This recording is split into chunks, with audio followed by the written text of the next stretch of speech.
Hello everyone. अभी गर्मी की शुरुआत तो कब से हो गई है, लेकिन जो हीट का जो अभी जो सन अपनी कहर बरसा रहा है वो भी अबव 40 डिग्री अबव सेल्सियस हो गई है। और ऐसी कंडीशन में हमें अपने शरीर का जो टेम्परेचर है उसको मेंटेन करना बहुत ज़्यादा ज़रूरी हो गया, क्योंकि मैंने न्यूज़ में भी देखा है कई लोगों की मौत ऐसे ही हो जा रही है। क्यों हो रही है, कैसे हो रही है और ऐसे समय पर हमें क्या करना चाहिए, लोगों को पता ही नहीं है। तो ये सब इसलिए हो रहा है क्योंकि जो गर्मी है उसकी वजह से हमारी बॉडी का जो टेम्परेचर है वो मेंटेन ही नहीं हो पा रहा है, और उसकी जो हमारी बॉडी को लू लग जाती है उसको हम इंग्लिश में कहते हैं हीट स्ट्रोक, या हम उसे सन स्ट्रोक भी बोल सकते हैं। तो आज हम इसी टॉपिक पर बात करेंगे। तो मैं डॉक्टर मोनाली चौहान आपका मेरे चैनल में बहुत बहुत स्वागत करती हूँ, और आप देख रहे हैं स्वास्थ्य, जो कि related to the topics of health, happiness and homeopathy.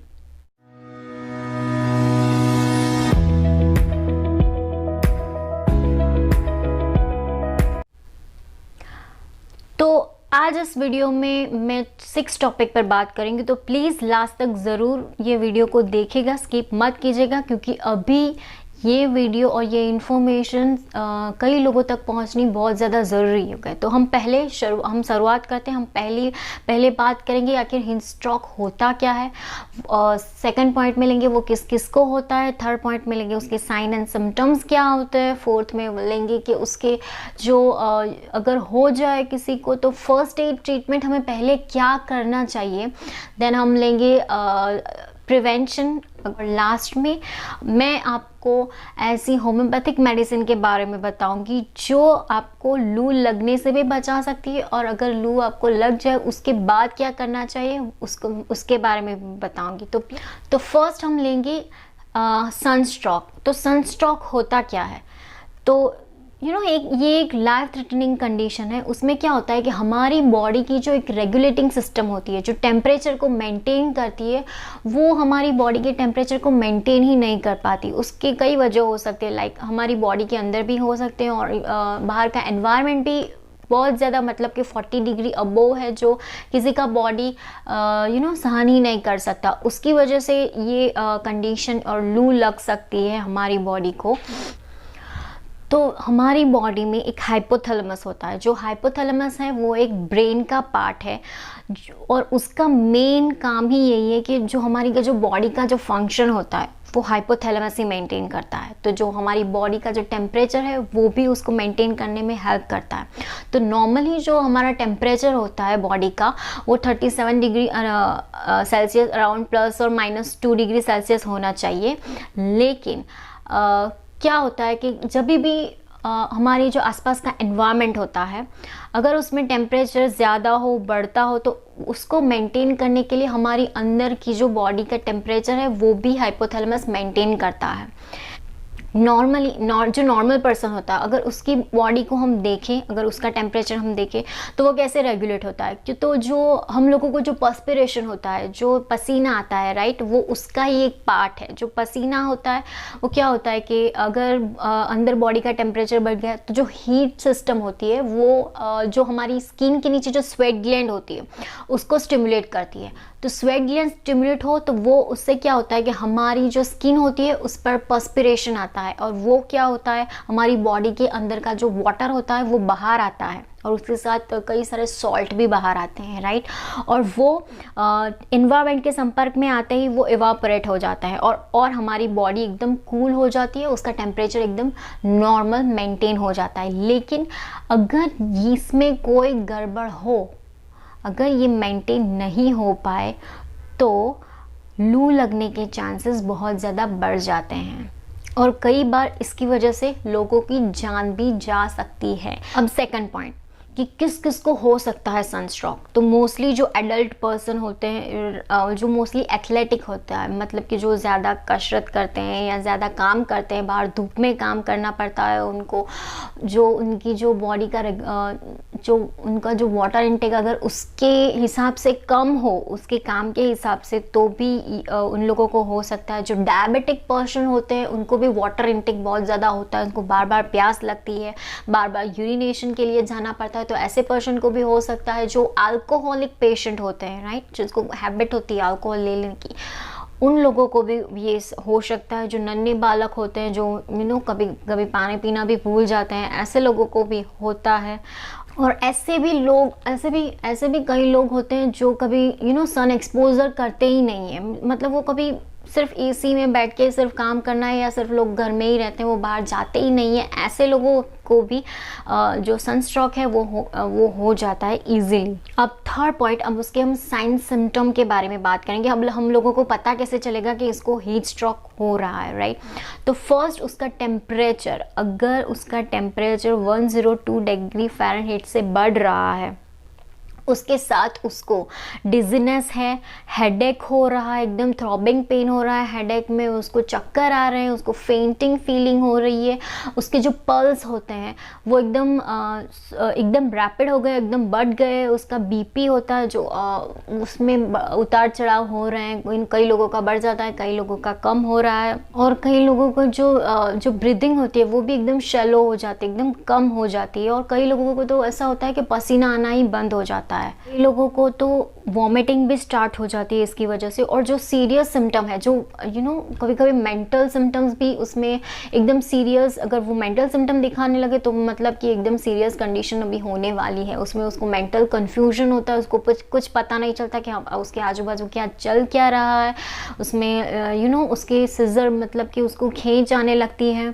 और लास्ट में वो पेशेंट एकदम अनकॉन्शियस हो जाता है, और कोमा में, कई बार तो वो पेशेंट कोमा में भी चला जाता है और किसी को पता भी नहीं चलता, क्योंकि लोगों को पता ही नहीं है कि ऐसी कंडीशन में करना क्या चाहिए।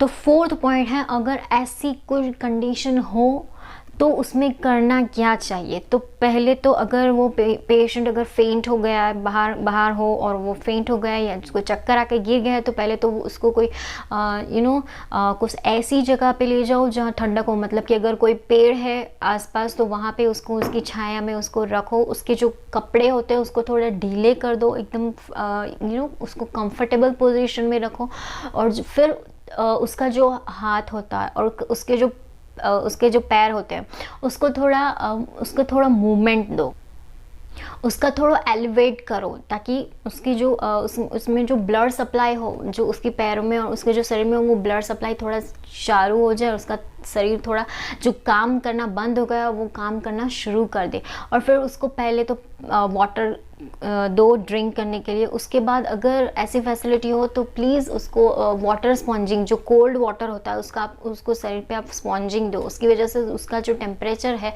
उसकी जो हीट है वो जल्दी बाहर आएगी और उसका टेम्परेचर जल्दी मेंटेन होगा। इतना करने के बाद भी अगर उसका टेम्परेचर 102 डिग्री सेल्सियस से कम नहीं हो रहा है तो आप प्लीज़ मेडिकल इमरजेंसी को कॉल कीजिए और उसको हेल्प के लिए बुलाइए। अब फिफ्थ पॉइंट के बारे में हम बात करेंगे, जो है प्रिवेंशन। अब उसका प्रिवेंशन कैसे करें? तो पहले तो हमें इतनी गर्मी में हमारा वाटर इनटेक बहुत ज़्यादा बढ़ाना चाहिए, मतलब कि जितनी भी हमारी बॉडी की नीड हो उससे हमें थोड़ा पानी ज़्यादा ही लेना चाहिए। सेकंड इज़ जो हमारे जो फ्रूट्स होते हैं, लाइक जो समर में बहुत ज़्यादा, लाइक वाटरमेलन है और आम है, जो लेमन है, ऐसे चीज़, मिंट होता है, वो भी हमारी जो शरीर की जो शरीर में ठंडक बढ़ाने के लिए बहुत ज़्यादा हेल्पफुल होता है। तो प्लीज़ आप ऐसे फ्रूट्स का भी सेवन करें ताकि हमारी बॉडी में जो नेचुरली जो वाटर बढ़े, और ऐसी सारी चीज़ें हमारी बॉडी को डिटॉक्स करने में बहुत ज़्यादा हेल्पफुल होती है।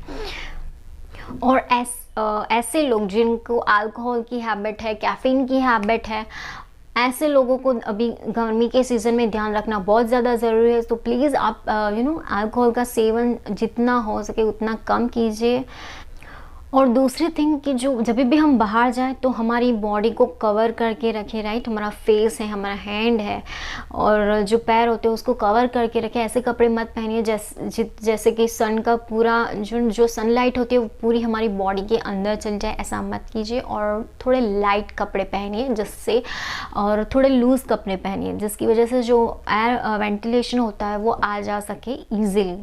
एंड द लास्ट वन, अब हम मेन टॉपिक पे आते हैं कि होम्योपैथिक मेडिसिन, अगर लू लगे या सनस्ट्रोक हो तो इसमें होम्योपैथिक मेडिसिन हमें कैसे लेनी चाहिए और वो वर्क करती है या नहीं करती है।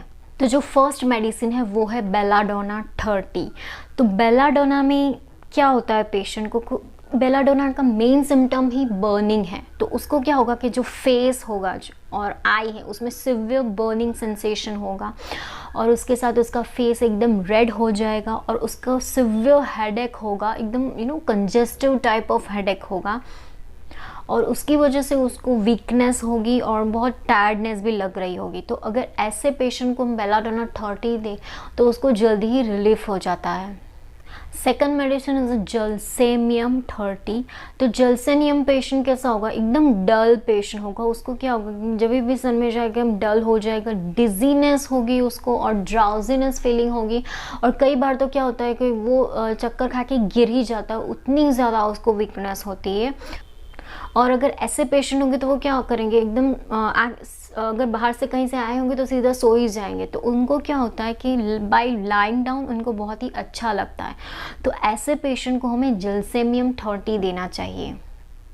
The third medicine is glonoine 30। जो ग्लोनॉइन मेडिसिन होती है वो समर की बेस्ट मेडिसिन है, राइट। जो भी सिम्टम्स होते हैं मोस्टली जो ग्लोनॉइन मेडिसिन है उससे कवर हो ही जाते हैं। तो ग्लोनॉइन में क्या होता है, एकदम अचानक से ही सिवियर हेडेक हो जाता है, एकदम थ्रॉबिंग पेन होता है, और उसको लगता है कि मेरा सिर अभी एकदम फट जाएगा, उतना ज़्यादा उसको पेन होता है। और ऐसे पेशेंट को भी राइट एकदम हैवीनेस ऑफ हेड होगा, और उसके साथ थोड़ी नौशिया भी होगी। और ऐसे पेशेंट भी अगर सो के उठे, अगर उसको हेडेक हो रहा है और वो सो जाए तो उसके बाद उसको जो हेडेक होता है वो पूरा गायब हो जाता है। तो ऐसे पेशेंट को भी हम ग्लोनॉइन 30 दे सकते हैं। जो फोर्थ मेडिसिन है वो है नेट्रम कार्ब। कई लोगों पेशेंट कैसे होता है कि उसको बरसों से चला आ रहा है, मतलब जब भी समर की सीज़न आती है ये तकलीफ़ होती ही है, वो समर को बर्दाश्त ही नहीं कर पाते। ऐसे पेशेंट वो गर्मी को बिल्कुल भी सहन ही नहीं कर पाते हैं, राइट। जैसे भी गर्मी शुरू होती है और तो उनके अंदर एकदम सिम्टम्स आना चालू हो जाता है, एकदम वीकनेस हो जाता है, पर्सपिरेशन बढ़ जाता है, गिडीनेस आने लगते हैं। तो ऐसे पेशेंट को हमें नेट्रम कार्ब देना चाहिए। एकदम क्रॉनिक इफेक्ट होती है ना, जो हम बोलते हैं, जो क्रॉनिक इफेक्ट में जो नेट्रम कार्ब होता है वो सनस्ट्रोक में बहुत ही अच्छी तरह से काम करता है। तो ये सारी मेडिसिन जो मैंने आपको बताई, तो अगर आपको ऐसे सिम्टम दिख रहे हैं तो ये जो मेडिसिन हो जो 30 पोटेंशियल में आप 2 बूंद सुबह और शाम ले सकते हैं। और अगर लास्ट में मैं एक और चीज़ ऐड करना चाहूँगी, अगर आप prevention as a homeopathic prevention medicine लेना चाहते हैं तो आप ग्लोनॉइन 30 ले सकते हैं। मतलब कि अगर आप कहीं बाहर जा रहे हैं और बहुत धूप हो तो अगर 2 घंटे पहले आप 2 बूंद ग्लोनॉइन 30 ले लेंगे तो आप उससे प्रिवेंट रहेंगे, आपको ज़्यादा गर्मी सहन कर सकेंगे, और थोड़ा प्रिवेंटिव मेजरमेंट भी आप अपने लिए ले सकेंगे। इस वीडियो में मैंने आपको सनस्ट्रोक के बारे में बताया, और अगर आपको ये वीडियो अच्छा लगे तो प्लीज़ लाइक ज़रूर कीजिए ताकि मुझे पता चले कि मैं कुछ अच्छा काम कर रही हूँ, और ऐसे ही मुझे मोटिवेशन मिलता रहे ऐसे वीडियो बनाने का। तो प्लीज़ ये वीडियो को लाइक ज़रूर कीजिएगा और शेयर एंड सब्सक्राइब करना भी ना भूलिएगा। तो फिर मिलेंगे एक नए वीडियो के साथ, तब तक के लिए अपना और अपनों का ध्यान रखिए। Thank you so much for watching.